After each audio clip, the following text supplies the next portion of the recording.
Welcome to the Windows Club. If you encounter the error, file too large, the file is too large for the destination file system, then either read through this article on the Windows Club or simply watch this video. I will guide you through the resolution.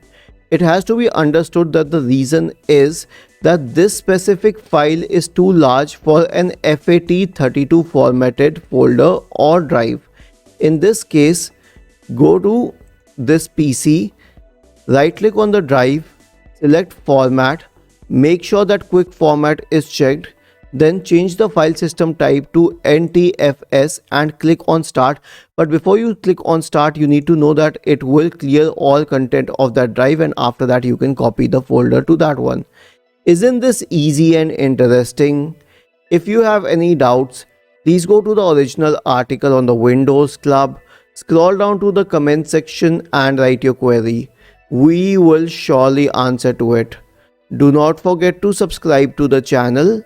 Thank you for watching this video and have a nice day.